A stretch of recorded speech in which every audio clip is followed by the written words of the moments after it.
नमस्कार दोस्तों, marital series video number 2 लेकर आया हूं। थोड़ा वोलाटाइल टॉपिक है, बहुत इंटरेस्टिंग होने वाला है, एंड तक बने रहिएगा। आज का हमारा टॉपिक है सास बहू issues, how to deal with them. ये मेरा जो टॉपिक और सीरीज लेके मैं जो चल रहा हूँ, इसमें एक बहुत बड़ा एंटरटेनमेंट क्वेश्चन है। बहुत सीरियसली मत लीजिएगा, टॉपिक बहुत सीरियस है, समाज को इफेक्ट करता है। बट एकता कपूर के जो सीरीज रही हैं सास बहू की, उससे ज़्यादा एंटरटेनमेंट क्वेश्चन लेके आया हूँ। तो जो भी लोग देख रहे हैं, थोड़े हंसी मजाक में देखना, लेकिन बात बहुत गहरी करी जाएंगी। सास बहू के जो इश्यूज हैं ऑलमोस्ट हर घर में हैं और बहुत बड़े दुख का कारण भी हैं। इंडिया की इकोनॉमी सफ़र कर रही है, मैं कहूँगा, इनके इश्यूज की वजह से।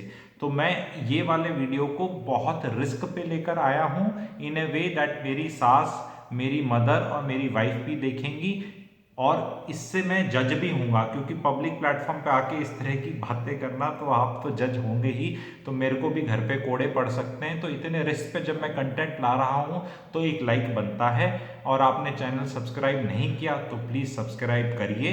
रोज़ एक अलग नया टॉपिक, नया कंटेंट लाने में काफ़ी ज़ोर लगता है, तो मेरी रिक्वेस्ट है आप सबसे, शुरू में ही लाइक कर दीजिए। तो मैं इस टॉपिक को कवर करूंगा 5 मिस्टेक्स के रूप में, जो इस रिश्ते में वो 5 गलत सोच हैं जो एक बेडरॉक बन रहा है इन इश्यूज का। तो वो पहला मिस्टेक, बेटे को प्लॉट समझना, पति को प्लॉट समझना। माता को लगता है ये बेटा मेरा प्लॉट है, इसमें मेरी रजिस्ट्री हो रखी है।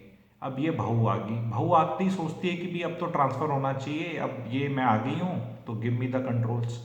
तो ये सोच गलत है। बेटा एक जीता जाता इंसान है, दिल धड़कता है उसका, तो वो एक रजिस्ट्री नहीं है जो ट्रांसफर होने वाली है। एक रिश्ते हैं, एक नया रिश्ता बन रहा है, तो ऐसा नहीं कि पुराना रिश्ता सफर करेगा। माता जी को रियलाइज करना है कि जो लड़का था 13-14 साल से ही थोड़ा दूर होने लग गया था, जब से वो टीनेजर बना। 17-18 साल में वो कहीं चला गया होगा पढ़ने के लिए, फिर उसने कहीं नौकरी पकड़ ली, फिर उसका यार दोस्त का सर्कल हो गया, फिर वो अपनी ही लाइफ में था। तो ऐसी ममता जो इतनी हाई पे थी, वो थोड़ी नीचे आई जाती है over a period of time. पर शादी होती ना, फिर एक उसमें उछाल देखा जाता है, पुराना वाला उछाल, कि वो एहसास होता है माँ को कि ये तो अब किसी और का, वो वाली फीलिंग आती है। और लड़की जो आ रही है इसमें, ये जो पहला पॉइंट है, इसमें दोनों, माता और जो बहू आ रही है, दोनों का इसमें फॉल्ट है। वाइफ को पेशेंस रखनी है, इमीडिएट ट्रांसफर नहीं होने वाला, वैसे भी प्लॉट नहीं है, ठीक है। तो ये एक मिस्टेक थी। दूसरा एक मिस्टेक है, ये इसमें सास का ज्यादा रोल है, कि जो बेटी की शादी करी है आपने, जो बहू रानी आई है ना, वो बेटे के लिए आई है, वो आपका कोई फायदे के लिए नहीं आई। आपने बहुत फायदा किया अपने ससुराल पक्ष का, लेकिन अब 2021 के हिसाब से बता रहा हूं मैं, अब आपके बेटी की शादी हो रही है, वो आपके बेटे का घर थोड़ा बहुत संभाल लेगी, एंड आपका वंश भगवान की दया से आगे चला लेगी, बस इतना ही रोल है। और वो बेटे की कंपेनियन है, बेटे की लाइफ पार्टनर है, बेटे के लिए ही आई है। फॉर द बेटा, बाय द बेटा, एंड फॉर बेटे के लिए। आपका कोलिटरल कोई फायदा हो जाए तो आप अपने आप को लक्की समझ लेना कि शायद कुछ सुख मिल जाए, पर अदरवाइज वो आई आपके बेटे के लिए है। तो ये सेकंड मिस्टेक थी। तीसरी में ये बहू की मिस्टेक है। जैसे पहले मैंने दोनों की कवर करी, सेकंड वाली में सास की मिस्टेक थी, थर्ड वाली बहू की एक बहुत सोच मिस्टेक है, मामास बॉय सिंड्रोम। बहू को आते ही लगता है कि यार ये लड़का बड़ा माँ माँ करता रहता है, बड़ी माँ की सुनता है, इवन पिता की भी बहुत सुनता है, ये मतलब मामास बॉय है, ये क्या है, मतलब मुझे तो एकदम सॉलिड वो चाहिए, वो जिसे कहते हैं ना, एकदम डैशिंग बंदा, मतलब मम्मी मम्मी छोड़ दे। तो ये बड़ी गलत सोच है लड़कियों की। लड़कियों को ये समझना चाहिए कि ये जो लड़का है ना, जिससे शादी हुई है, 25, 26, 27, 28 साल का है, इसको माँ बाप के टच में रहा है, अगर ये अपने परिवार वालों की राय लेता है, थोड़ा जुड़ा हुआ है, थोड़ा फैमिली ओरिएंटेड है, पैसे वैसे का भी हिसाब किताब लेता भी है, देता भी है, तो कोई बुरी चीज़ नहीं है। क्योंकि जिसने पैदा किया उसके साथ अब भी एसोसिएटेड है, कुछ एहसान मानता है, इमोशंस हैं, टच है, तो ये आपको भी नहीं छोड़ेगा। ये लड़का वैसा नहीं निकलेगा, क्योंकि आज जिसने अपने माँ बाप को ही नहीं पूछा, वो आपको भी कल को नहीं पूछेगा। आपका जब सौंदर्य नीचे जाएगा, जो हर लेडी का जाता ही जाता है, शादी होने के बाद, 2 बच्चे होने के बाद वो परिपक्वता आ जाती है, और वो सौंदर्य उतना अगर नहीं रहता, तो यानी ये लड़का अगर उस तरह का है जो माँ बाप को भी नहीं पूछता, मतलब भी लड़का है, तो जब आपका मतलब निकलेगा, इसका आपसे निकलेगा तो जा सकता है। तो कोई मामाज बॉय को बहुत गलत चीज़ नहीं है।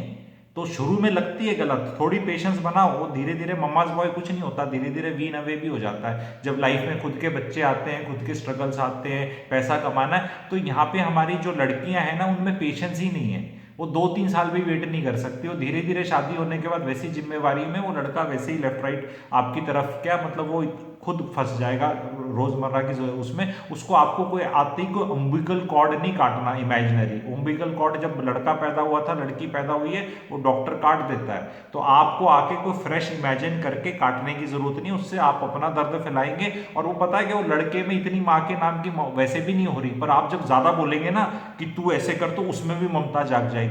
ये माँ बेटे का अंदर जो रिलेशन है ना, वो नॉर्मल हो रखा होता है, पर वो बहू के आती है ना, वो थोड़ा वो भी अलग सा हो जाता है। तो यहाँ हमें क्या बोलते हैं, जो हमारी बेटियां हैं उनको सिखाना है, भाई पेशेंस रखो, नई नई शादी हुई है, आपको कोई इतनी जल्दी करने की जरूरत नहीं है। चौथी चीज मैं बताऊंगा, इसमें फिर दोनों की गलती है, सास की भी गलती और बहू की गलती। वो गलती क्या है, सास बोलती है मेरी बेटी की तरह रखूंगी, मेरी बेटी जैसी बहू, और बहू बोलती है माँ जैसी सास। ये सोच बहुत गलत है समाज की। जो भी आपके रिश्ते होने वाले हैं और कोई सास बोले ना कि मैं तो जी आपकी बेटी को अपनी बेटी की तरह रखूंगा, तो आपको डरना चाहिए उससे, ठीक है। डरना इसलिए चाहिए कि बेटी को तो खूब डांटा फटकारा जाता है, बेटी की तो कभी बेइज्जती कर दी जा सकती है, भी अपनी बेटी है ना, अपनी प्रोडक्शन फैक्ट्री है, कभी भी कुछ बोल दो। माँ बेटियों की तो सबको पता है कितनी भयंकर लड़ाई होती है, सुबह लड़ाई होती है, शाम को फिर एक हो जाते हैं, वो अगले दिन फिर लड़ने चल जाते हैं, क्योंकि हक है ना। बेटी माँ को कुछ भी कह के गेट अवे कर सकती है, बट बहू सास को बोल के गेट अवे नहीं कर सकती, वो 6 महीने 1 साल बात नहीं होगी। सिमिलरली सास भी बेटी को कुछ भी कह सकती है, चपत भी लगा सकती है, भी अपनी बेटी है, कुछ भी कह सकती है, ठीक है, पर बहू को नहीं कह सकती। तो आपको अपनी बहू को बहू की तरह ही दर्जा देना है। बहू का एक अपना दर्जा है, उसको अलग रिश्ता मत बनाओ, अलग रिश्ता है मतलब उसको सेम रिश्ते में मत डालो, बेटी बेटी है, ठीक है। तो बहू इज सेपरेट एंड उसको आपको इज्जत देनी है, थोड़ी फॉर्मेलिटी थोड़ी रखनी है, थोड़ी बहू को देनी है। बहू को भी माँ नहीं बनना, माँ अपने वही वाला सेम चीज बहू के लिए भी एप्लीकेबल है। अगर आपने अपनी माँ समझ लिया सास को, तो आप भी कुछ बोल देंगे, लेकिन आपका बोला हुआ तो उस तरह नहीं लिया जाएगा ना, क्योंकि भाई आप हो तो नहीं ना बेटी। तो इसमें खून के रिश्ते जी खून के रिश्ते होते हैं, ठीक है। और उनमें आपका जो रिश्ता है ना, ये वो रिश्ता बेटे के थ्रू है, वो शादी है। अब बेटा को डाइवोर्स नहीं किया जा सकता, बेटा कितना भी कैसा भी निकले, बेटा बेटा है। लेकिन बहू और जो बेटा है उनका एक रिश्ता है, ऐसे रिश्ता है, वो रिश्ता है। तो ये सास और ये दामाद और ये सब रिश्ते हैं, जिस दिन ये रिश्ता चला गया, ये सारे रिश्ते अपने आप टूट जाते हैं। तो इस रिश्ते को आपको बहुत नाजुक समझना है, और इतनी जल्दी शुरुआत में बेटी नहीं बनाना, इतनी जल्दी मां नहीं बनाना। तो ये दोनों की गलती है। समाज में बहुत बोला जाता है कि जी आपकी बेटी को, आपकी बहू को, बेटी को हम बहू की तरह नहीं रखेंगे, हम तो बेटी की तरह रखेंगे। बोलो नहीं नहीं, हमारी बेटी को आप बहू की तरह ही रखिए। And it applies for the दामाद ऑल्सो। दामाद में बेटा मत ढूंढिए, दामाद दामाद है, वो एक अलग रिश्ता है, ठीक है। बेटे जैसा कुछ नहीं होता, माँ जैसा कुछ नहीं होता, बेटा बेटा होता है, बेटी बेटी होती है, बहू बहू होती है। बहू आएगी, वो बेटी बनेगी, तो अगर आपके घर में बेटी है, उसका सिंहासन डोलेगा, उसकी इनसिक्योरिटीज आप इवोक कर दोगे। जो भी बहू आ रही है ना, जिस भी घर में जा रही है लड़की, उसको ये देखना है कि जब मैं इस घर में स्टेप करती हूँ ना, तो रिलेशंस हिलने वाले हैं, मेरे को जज किया जाएगा। जैसे एक नए कॉलेज में जाता है बच्चा, थोड़ी रैगिंग होती है, कि नए नौकरी में जाता है, तो वहां एक उसको स्ट्रगल करना पड़ता है, तो स्ट्रगल होगा, जज किया जाएगा, हाँ भी कैसे उठती है, क्या पहनती है, कैसे रखती, तो उसको थोड़ा सा वो रखना है, और अपने आप को अपना एक जो कहते हैं अपनी एक इज्जत रखनी है, और घुलना मिलना ठीक है, लेकिन वो ये वाला कंसेप्ट आप समझ जाएंगे। अगला आता है एक टॉपिक, उसका जो 5वीं मिस्टेक जो मैं बताना चाह रहा हूँ, जो होती है ये ओल्ड कपल जो होते हैं, सास ससुर होते हैं, लड़की के माँ बाप हों चाहे लड़के के हों, उनमें क्या था, ये सेवा कौन करेगा, हमें देखेगा कौन, ये बड़ी भय आ रखा है। इसको मैं एक बार हमेशा के लिए क्लियर करना चाहता हूँ, समाज के लिए क्लियर करना चाहता हूँ, एंड आपको सबको शेयर करना है। तभी समाज, जब सब एक कॉमन प्लेटफॉर्म पे आएगा, बोलेगा यार ये बात में दम है, तभी चीजें चेंज होने लगेंगी। नहीं तो एक की सोच क्या है, आपकी सोच क्या है, वो फिर वही लड़ाई झगड़ा है। आपको ये देखना है, हर बच्चे का जो कॉम्बिनेशन है ना नॉर्मल, वो क्या है जी, दो लड़के हैं किसी के दो लड़की हैं, किसी के एक लड़का एक लड़की है, किसी के केवल एक लड़का है, किसी के एक लड़की है। 95% कॉम्बिनेशन ये हैं।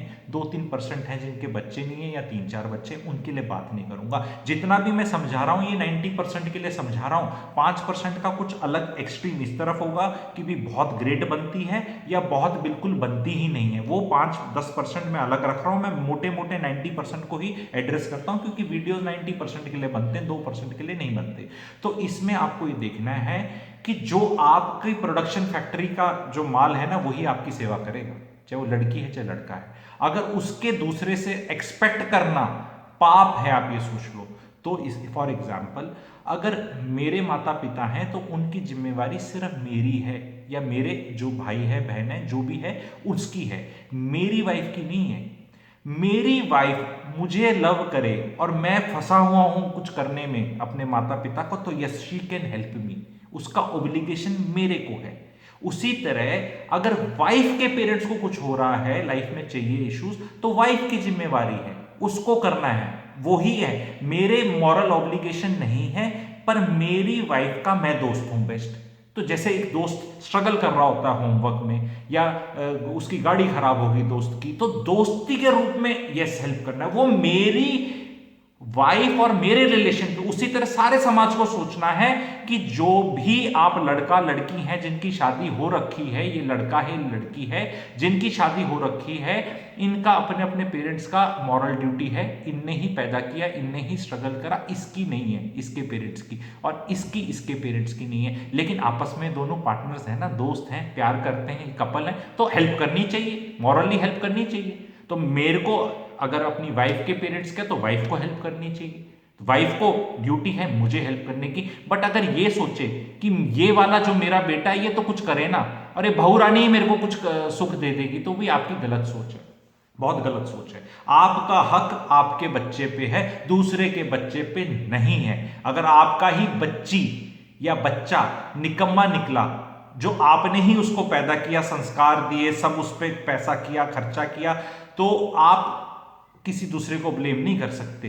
किसी बहू रानी को कोई सास ससुर प्रॉपर्टी नहीं देते, पैसा नहीं देते, किसी भी दामाद को नहीं मिलता, वो मिलता अपने ही बच्चे को। तो लोग कहेंगे नहीं वो भी यूटिलाइज कर लेगा, कोलेटरल है, नहीं जी, वो कर लेगा, कोई गारंटी नहीं है ना, उनका रिश्ता है तो ही करेगा ना, रिश्ता टूट गया तो नहीं करेगा, तो वो उनका प्रॉब्लम है। तो आपको इसमें नहीं जलना कि ये मेरे वजह से मेरे बच्चे को फायदा हो जाएगा और ये डिफॉल्ट सेटिंग पे फायदा ले लेगी या ले लेगा। ये ऐसे लाइफ को बहुत लोगों ने कॉम्प्लिकेटेड बना रखा है, इसका कभी उस तरह इलाज नहीं मिलेगा। तो मैंने 5 ये बताए हैं, ये थॉट प्रोसेसेस हैं, इनको इन पे चर्चा करिए और इनको समाज में फैलाइए, तो आपके अंदर के भय निकलेंगे, फालतू की एक्सपेक्टेशंस निकलेंगी, और रिलेशनशिप्स जो हैं वो मधुर होने की तरफ बढ़ेंगे। और अब मैं जो एंड शुरू में मैंने प्रॉमिस किया था कि मैंने एक सोल्यूशन ढूंढा है, ये मेरा ओरिजिनल सोल्यूशन है, पेटेंट लगा दो सैंगोलाइफ सूत्रास का। इस पे मैंने तकरीबन 100 से ऊपर लोगों को ये समझाया है,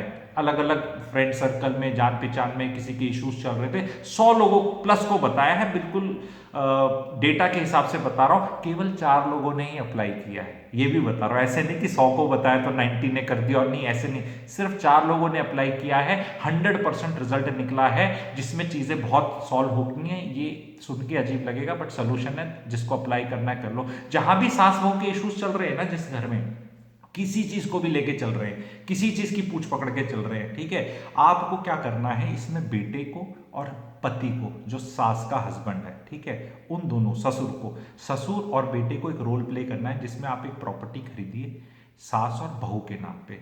कोई सास बहू की प्रॉपर्टी नहीं होती, हस्बैंड वाइफ की बहुत प्रॉपर्टियां हैं, मदर बेटे की हैं, मदर बेटे की हैं, फादर मदर की हैं, फादर की हैं, केवल मदर की, बड़े कॉम्बिनेशन हैं, लेकिन मदर और सास का कॉम्बिनेशन नहीं है।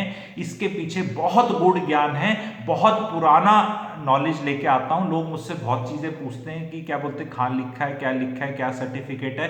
मैं बोलता हूं जी रामदेव जी से योगा का सर्टिफिकेट लेते हैं, कहां से सीख के लाए हैं, ठीक है, मैं उनसे कंपेयर नहीं कर रहा हूं। लेकिन अगर सास बहू इश्यूज पे पीएचडी मिल सकती है तो मैं कल को आराम से ले सकता हूं, मेरे पास इतनी थीसिस बेसिस है। ये वीडियो आपको कैसा लगा, बहुत कंटेंट है सिर्फ इसी पे एक अलग चैनल भी हो सकती है, लेकिन मैं उतना डेप्थ पे नहीं जाऊंगा। ये इस तरह के इंटरेस्टिंग वीडियोस लाऊंगा। कैसा वीडियो लगा बताना। ये सेकंड वीडियो है, इस पे कम से कम मैं 10 बनाना चाहता हूं, 8 और। एंड आप लाइक शेयर करेंगे, अच्छा फीडबैक देंगे, मुझे मोरल बढ़ाएंगे, एंड मेरे को लगेगा कि content is being liked and is required by the समाज, तो मैं और खुल के बताऊंगा। तो ये आज सिर्फ मेरा ओपनिंग वो था, 5 मैंने बताए हैं। कैसा लगा आप मुझे फीडबैक दीजिएगा और कनेक्ट कर सकते हैं इस पे। Thank you.